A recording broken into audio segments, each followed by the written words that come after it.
مجھے 10 جگہ پہ تدریس کا شغف حاصل، اس سے نکلیں باہر۔ قرآن مجید دیکھیے گا، اللہ تعالیٰ نے ارادہ قدرت فرمایا کہ میں حضرت آدم کو بناؤں گا، پھر بنانے کے بعد فرمایا فرشتوں سجدہ کرو آدم کو، سب نے سجدہ کیا الا ابلیس ابا واستکبر وکان من الکافرین، سوائے ابلیس کے، اس نے انکار بھی کیا اور تکبر بھی کیا اور کافروں میں سے ہو گیا۔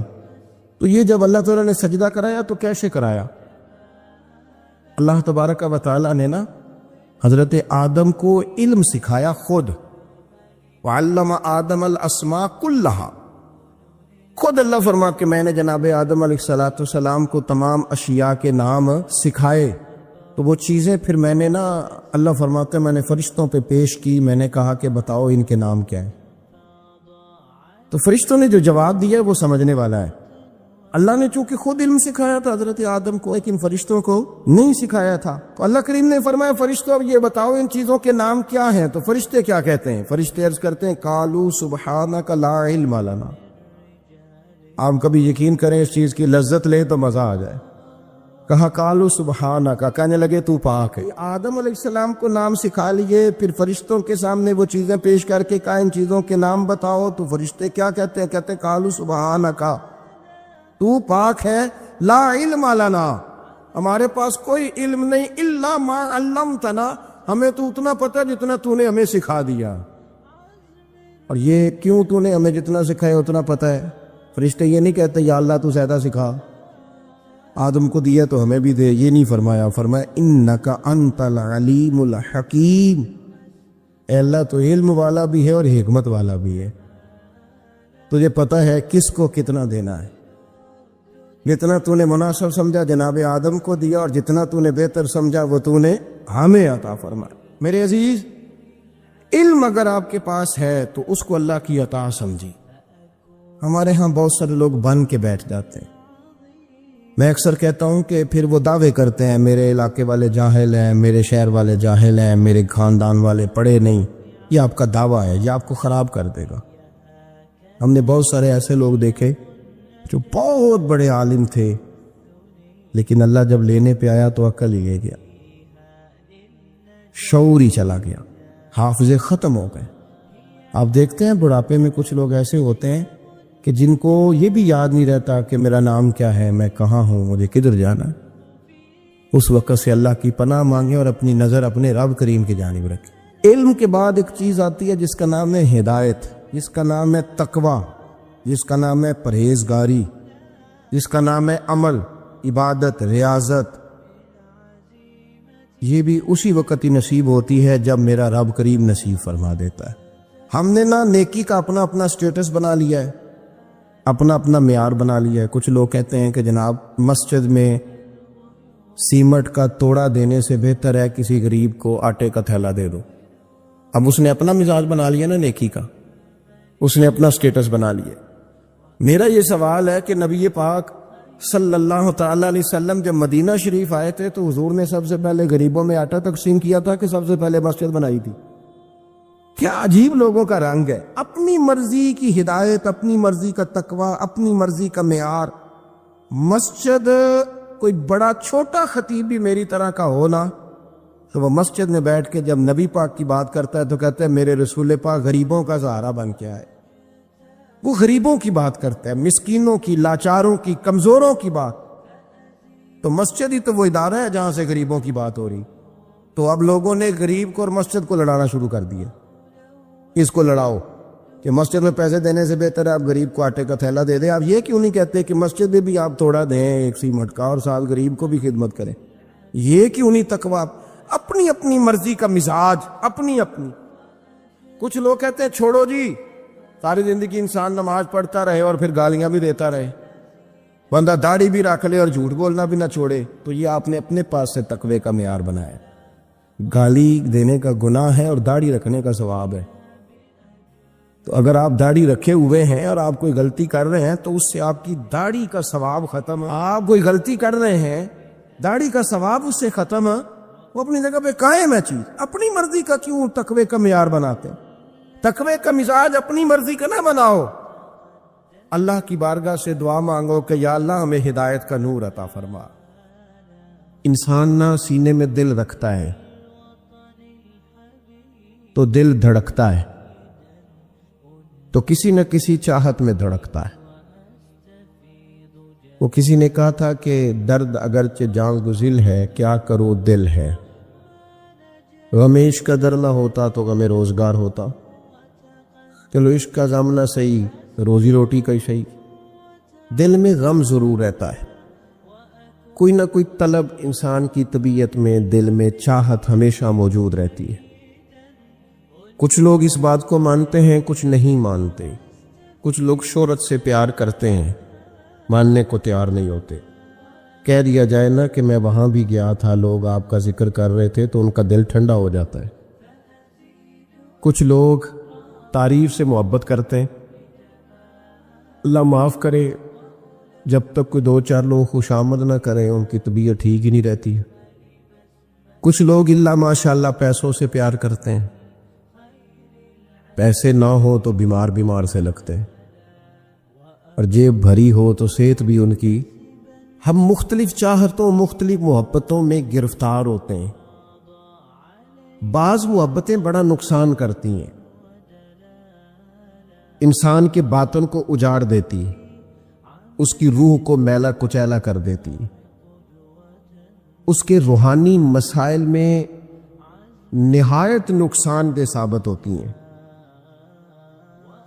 نبی پاک صلی اللہ تعالی علیہ وسلم کی حدیث، اس پر نبی پاک علیہ السلام نے فرمایا، دنیا کی محبت یعنی ہرس کے ساتھ ہو، لالچ کے ساتھ ہو، جائز ناجائز کی پرواہ کے بغیر ہو، دنیا کی محبت، مال دنیا کی محبت، حضور فرماتے ہیں یہ ہر برائی کی جڑ ہے۔ جب کسی شخص کو پیار ہو جائے کہ میں نے پیسے ہی جمع کرنے ہیں، دولت اکٹھی کرنی ہے، مال ہی جمع کرنے ہیں، جب اس کا یہ ذہن بن جائے تو پھر وہ کسی چیز کی پرواہ نہیں کرتا۔ اسے حقوق ضائع ہوتے نظر آئیں تو ہوتے رہیں، یتیموں کا مال ہے کہ غریبوں کا مال ہے کہ زکوٰۃ کا مال ہے کہ خیرات کا مال ہے کہ کس چیز کا مال ہے، کسی شرعی پابندی کا لوگ خیال نہیں کرتے، غلبہ جو کر گئی دنیا کی محبت۔ یہ دنیا کی محبت جس طرح ہر بیماری کی جڑ ہے، نقصان کرتی ہے۔ ہمیں اپنے آپ سے پوچھنا چاہیے، سوال کرنا چاہیے کہ دل کیا چاہتا ہے دراصل۔ یہ سینے میں ہے، دھڑکتا ہے، تو بنیادی طور پر صبح سے شام تک اس کی طلب کیا ہے، اس کی چاہت کیا ہے، یہ ہمیں دیکھنا چاہیے نا۔ جس طرح دنیا کی محبت تباہی پیدا کرتی ہے نا، اسی طرح اگر محبت ہو جائے نا اللہ رسول سے، رب رسول سے ہو جائے پیار، تو بھوک بھی بڑا ہی مزہ دیتی ہے۔ اللہ رسول سے ہو جائے پیار تو ان کی طرف سے آنے والے سکھ جتنی لذت دیتے ہیں، دکھ بھی اتنا ہی مزہ دیتے ہیں۔ اور درویش کہتے ہیں، دکھ قبول محمد بخشا، بس راضی رہن پیارے۔ پھر وہ تکلیفیں، وہ آزمائشیں، وہ پریشانیاں، وہ غربتیں، وہ وقتی طور پر لوگوں کے تانے، وہ تنقید، وہ طنز، وہ پھبتی، یہ ساری چیزیں مزیدار ہو جاتی محبت اللہ رسول سے ہو۔ ہم نے اپنی طبیعتوں میں چاہت کی، رب رسول کی محبت کی وہ خاص لذت نہیں پیدا کرتے جو ہونی چاہیے۔ محافل بھی ہوتی ہیں، روزے بھی آتے ہیں، حج بھی ہوتے ہیں، عمرے بھی ہوتے ہیں، لیکن حج عمرہ اللہ رسول کے لیے ہے کہ فوٹو کے لیے؟ محفل اللہ رسول کے لیے یا فرنٹ سیٹ کے لیے؟ رب رسول کی تعریف ہوگی یا 15-20 لوگوں کی لسٹ پہلے پڑھ کے سنائی جائے گی کہ فلانا بھی مہمان خصوصی ہے، فلانے کی زیر نگرانی ہے، فلانا بھی آیا ہے، فلانے بھی کہا تھا کہ ذرا بھائی، جب تک اس میں غلبہ، یہ ایک بڑی سادی سی بات ہے اور یہ اہم سبق ہے۔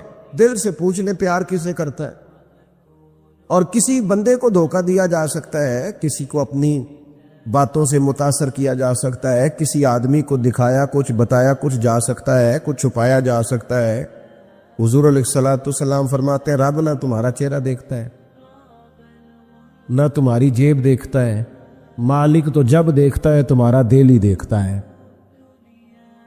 تو دل کی کیفیت اللہ کو پتہ ہے۔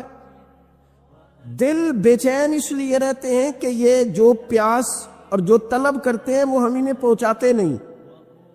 دل بے قرار اس لیے رہتے ہیں کہ یہ رب اور رسول کی محبت سے ٹھنڈے ہوں. ہم ادھر ادھر کی چاہتے لیے پھرتے ہیں. ان کے اندر بے قراری اس لیے ہے کہ ہم نے امیدیں لوگوں سے وابستہ کر لی ہیں جو لوگوں سے نہیں کرنی چاہیے تھی, اللہ رسول سے کرنی چاہیے.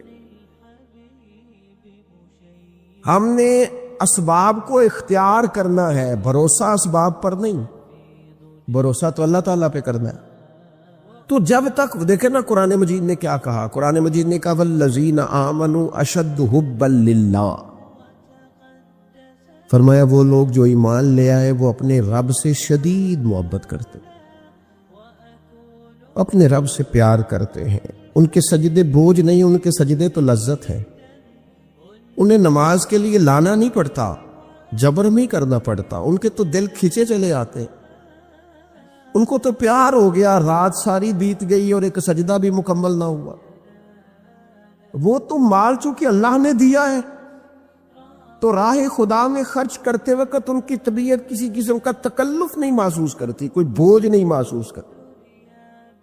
کیونکہ وہ ہر چیز سے بڑھ کر اللہ رسول سے پیار کرتے ہیں تو یہ چیزیں ان کے سامنے کبھی بھی رکاوٹ نہیں بنتی.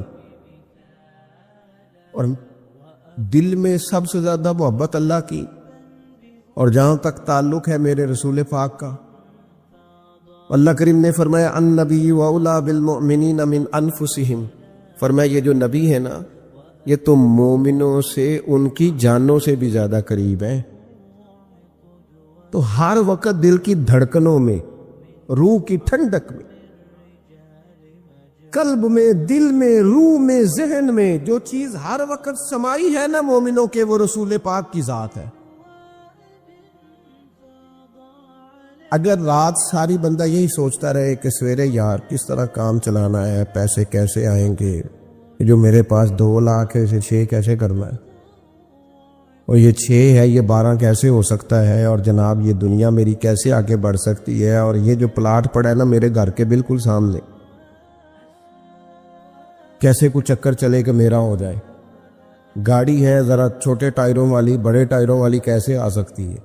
اگر 24 گھنٹے منصوبہ بندی دنیا حاصل کرنے سے دین منع تھوڑا کرتا ہے. حضور نے تو فرمایا محنت کر کے کمائی کرنے والا اللہ کا دوست ہے, منع نہیں ہے, لیکن ہر وقت اسی گنتی میں رہنا, اسی کے شمار میں رہنا, الجھ جانا, اور جو اصل چیز تھی اس کو چھوڑ جانا. ہم نا نیکی کرتے ہیں, مومن ہوتے ہیں, لیکن اس کی لذت نہیں پاتے. یعنی اگر نماز پڑھ کے بھی بندہ قرار نہ حاصل کرے, اگر وہ خیرات کر کے بھی اس کی ٹھنڈک نہ محسوس کرے, مسجد آ کے, محفل کرا کے, محفل میں بیٹھ کے, پھر بھی اس سے کوئی روحانیت نہ پا سکے. اس نے 20 علماء سنے, اس نے درجنوں خطباء سنے, اس نے ساری زندگی گزار دی, لیکن اس کے دل کی کیفیت ہی نہ بدلی, وہ لذت خاص ہی اسے نصیب نہ ہو, تو پھر اسے سوچنا چاہیے نا کہ دل میں نا اللہ تعالیٰ نے نا ہر چیز 2 بنائی ہے. ہونٹ 2, آنکھیں 2, کان 2, ہاتھ 2, پیر, دل اللہ نے ایک ہی بنایا. یہ نہیں ہو سکتا کہ چلو ایک طرف مجھے رکھ لو ایک طرف کسی اور کو رکھ لو. دل ہی ایک بنایا ہے. وہ کہتا ہے بس دل ایک ہے تو رب اور رسول ہی رہیں گے.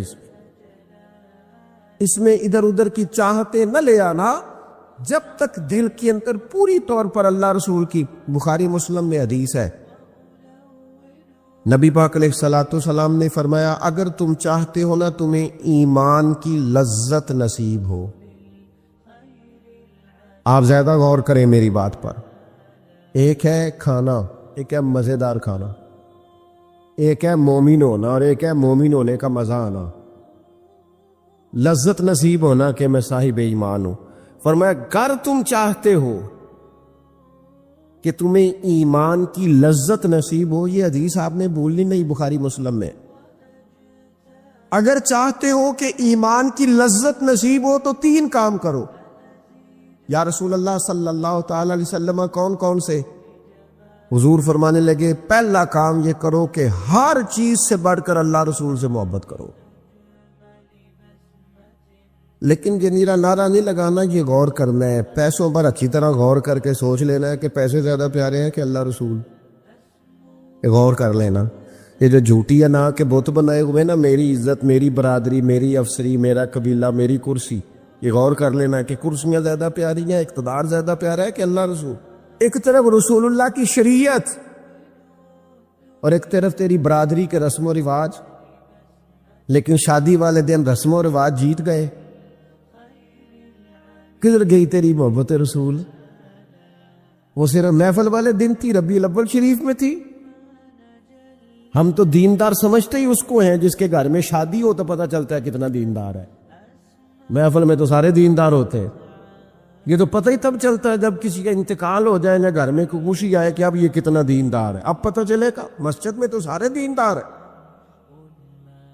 فرمایا اگر چاہتے ہو کہ لذت ایمان نصیب ہو تو ہر چیز سے بڑھ کر اللہ رسول سے پیار کرو، اور دوسرا فرمایا جس سے بھی پیار کرو نا اللہ رسول کی رضا کے لیے کرو۔ شکریہ کا تکلف بھی چھوڑ دو، وہ میرا احسان مانے گا یہ بھی چھوڑ دو، میری تعریف کرے گا یہ بھی چھوڑ دو، فقط اللہ رسول کی رضا کے لیے رشتے بنانے شروع کرو، مومن ہونے کا مزہ آئے گا۔ جتنے ہم شکوے کرتے ہیں نا رشتہ داروں کے، بھائیوں کے، قبیلوں کے، برادریوں کے، یہ سارے ختم ہو جائیں اگر ہم محبت اللہ رسول کی وجہ سے کرنی شروع کر دیں۔ اگر بنیاد اللہ رسول کی رضا ہو تو ہماری طبیعتوں میں کسی کے لیے نفرت پیدا نہ ہو، بے ادبی پیدا نہ ہو، کوئی ایسا ماحول نہ ہے۔ کیوں کہ ہم ڈائریکٹ پیار ہی نہیں کرتے، ہم جس سے بھی پیار کرتے ہیں درمیان میں رب رسول کو رکھ کے کرتے ہیں۔ اور حضور فرماتے ہیں قیامت کے دن رب اعلان کرے گا، اللہ فرمائے گا وہ کہاں ہیں جو دنیا میں میری رضا کے لیے آپس میں پیار کرتے تھے؟ یا اللہ کیا ملنے والا ہے؟ اللہ فرمائے گا آج میرے عرش کے سائے کے علاوہ سایہ کوئی نہیں۔ جو دنیا میں میری رضا کے لیے آپس میں پیار کرتے تھے انہیں آج میں اپنے عرش کا سایہ عطا کروں گا۔ تو اگر ایمان کی لذت چاہتے ہو، ایک تو ہر چیز سے بڑھ کے اللہ رسول سے پیار کریں، ایک جس سے بھی پیار کریں اللہ رسول کے لیے کریں، اور دوسرا فرمایا مومن ہونے کے بعد، کلمہ نصیب ہونے کے بعد، ایماندار ہونے کے بعد کفر کی طرف جانا اتنا ناپسند کرے، اتنا ناپسند کرے جتنا کوئی آگ میں جانا ناپسند کرتا ہے، اتنا ناپسند کرے۔ اگر یہ ذہن بن گیا پھر لذت نصیب۔ میں آپ سے عرض کروں میرے عزیزوں، ہم نا تھکی تھکی سی زندگی گزارتے ہیں، بور سا وقت گزارتے ہیں، الجھے ذہن رہتے ہیں، بکھری بکھری سوچیں رہتی ہیں، ٹوٹے ٹوٹے خیالات، پختگی نہیں باتوں میں، مضبوط نہیں افکار۔ کسی نے مشورہ دیا تو 10 منٹ کچھ اور سوچ لیا، اگلے سے بات کی تو پھر پچھلے کی بات ختم ہو گئی، اپنی زندگی میں مضبوطی نہیں۔ او خدا کے بندو، ہمیں تو ایک سادہ سا اسلوب دے دیا گیا ہے کہ تم ہر چیز سے بڑھ کے رسول پاک سے محبت کرو۔ تو جب پوری طرح وہ محبت نصیب ہو جائے گی، جب پوری طرح وہ چاہت مل جائے گی، جب پوری طرح وہ خلوص نصیب ہو گیا، اللہیت مل گئی، اللہ رسول کی بارگاہ نصیب ہو گئی، آپ یقین کریں حضور کی محبت بندے کو پکا کر دیتی ہے، اس کی سوچوں کو مضبوط کر دیتی ہے، اس کے اندر استقامت لاتی ہے رسول اللہ کی محبت، انسان طاقتور ہو جاتا ہے۔ میں تقریر نہیں کر رہا، جذبات کا اظہار کر رہا ہوں۔ میں آپ سے داد نہیں چاہتا، میں آپ کی ذہن سازی چاہتا ہوں۔ آپ بھلے میری بات پر کوئی سبحان اللہ ماشاءاللہ نہ کہے، لیکن میرے درد دل کو سمجھے میں کیا کہنا چاہتا ہوں۔ دوستو، حضور کی محبت مضبوط کرتی ہے، مضبوط، طاقتور کر دیتی ہے۔ نہ سمجھ آئے تو سیدنا بلال سے پوچھ کے دیکھو، مار پڑتی جاتی ہے، محبت طاقتور ہوتی جاتی، تانے ملتے جاتے ہیں، محبت مضبوط ہوتی جاتی ہے۔ نہ سمجھ آئے تو سیدنا سلمان فارسی سے پوچھو۔ سالوں بیت گئے، ڈھونڈتے، تلاش کرتے، آتے حضور کی بارگاہ میں حاضری دیتے، غلامی کرتے، کہاں سے چلے کہاں پہنچے۔ اگر نہ سمجھ آئے تو حضرت خبیب سے پوچھو، نہ سمجھ آئے تو بدر میں جا کے شہید ہونے والوں سے پوچھو یہ محبت کتنا طاقتور کرتی ہے. حضرت انس بن نضر سے پوچھو میدان احد میں کہ یہ محبت افکار کو زندہ کرتی ہے، روح کو تازہ کرتی ہے. بندہ نا زیادہ باتوں سے ویسے ہی بچ جاتا ہے. ایک شے ہی صرف یاد کرنی پڑتی ہے، ایک شے ہی. علم و بس کریو یار اے ہوئی حرف تینوں درکار. اعلیٰ حضرت فرماتے اے عشق تیرے صدقے ہم جلنے سے چھٹے سستے. جو آگ بجھا دے گی اب وہ آگ لگائی ہے، جو آگ بجھا دے گی اب وہ. اور پھر اعلیٰ حضرت فرماتے ہیں کہ یاد رکھنا جان ہے عشق مصطفیٰ، روز فضوں کرے خدا. اور جس کو ہو درد کا مزہ، جس کو ہو درد کا مزہ، ایک ہوتا ہے شفا کا مزہ، ایک ہوتا ہے بیماری کا مزہ. یہ حضور کی محبت کی وہ والا درد ہے کہ یہ مزیدار ہے. اعلیٰ حضرت فرماتے جان ہے عشق مصطفیٰ، روز فضو کرے خدا. او لوگو جس کو ہو درد کا مزہ، وہ ناز دوا اٹھائے کیوں. اور پھر کے گلی گلی تباہ، ہم ٹھوکریں سب کی کھائیں کیوں. اور دل کو جو عقل دے خدا تو تیری گلی سے جائے کیوں. دل کو جو عقل دے خدا تو تیری گلی سے جائے کیوں. صحابی بیٹھے نا نبی پاک کی بارگاہ میں، اور دیر سے بیٹھے اور جم کے بیٹھے،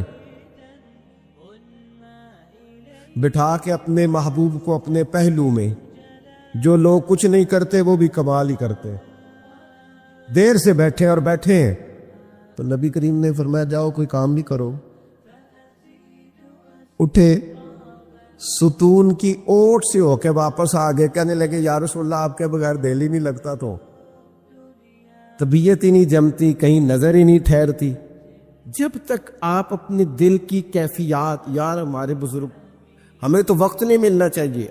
اگر ہمارا دعویٰ ہے کہ ہمیں حضور سے محبت ہے تو وقت ہی نہیں ملنا چاہیے. سیرت ساری پڑھ لی ہے ہم نے،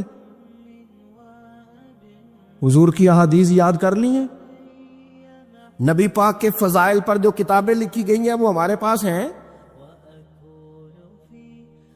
کیا آج صبح سے لے کر اب تک 1100 بار درود شریف نصیب ہوا ہے؟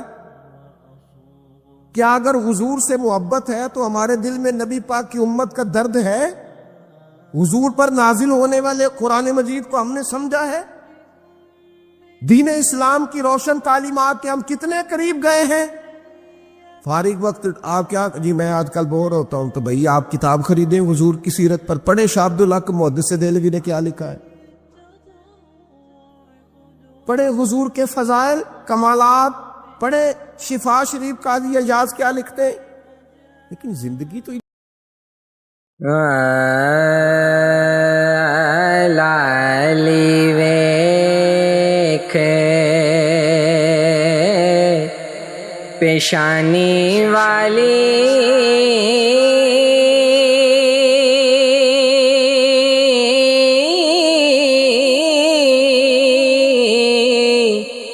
داغ لگے گل لالے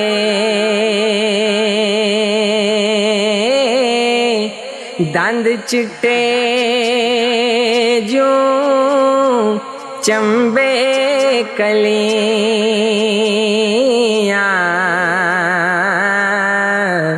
موتی کرے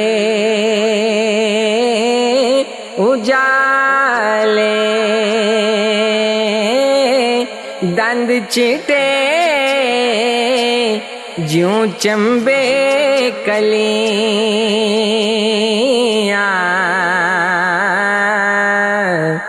موتی کرے اجالے صاحب حسین جمال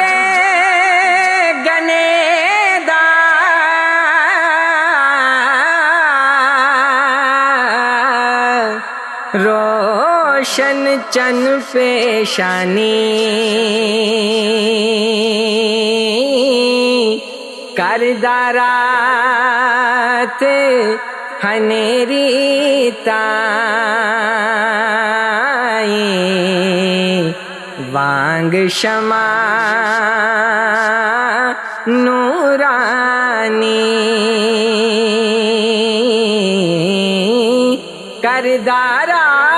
کردارات ہنیری تائیں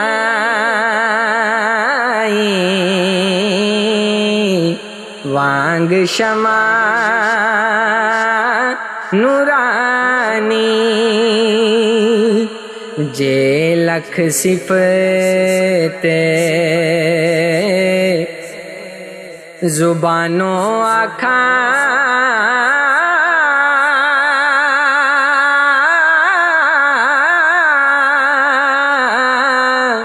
مول نہ ہندی پوری پھل گلاب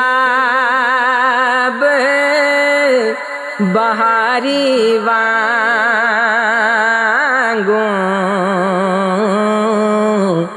دو رخسار نورانی پھل گلاب بہاری وانگوں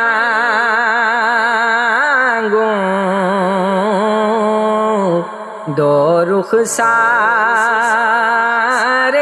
نورانی قد مبارک آہا میں آنا نا لمبا نا چھوٹا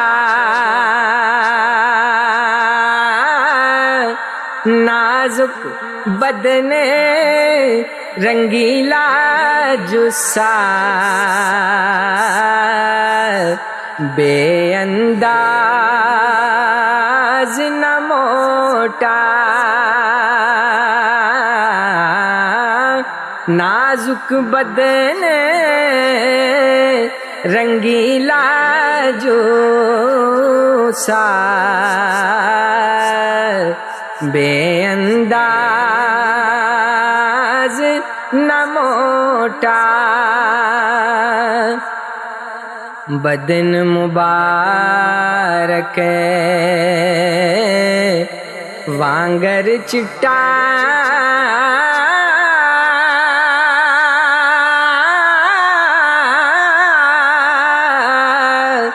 جوں کر خالص چاندی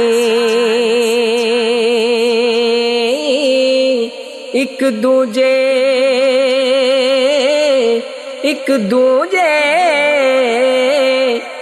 آزادے ہوتے تابش پوے اونا دی ایک دوجے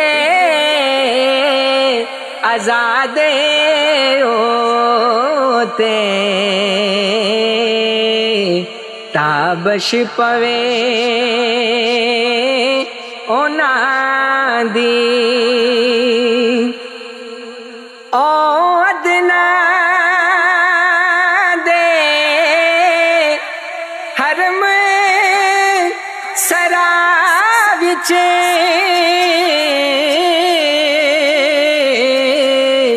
جو محرم سن پیارے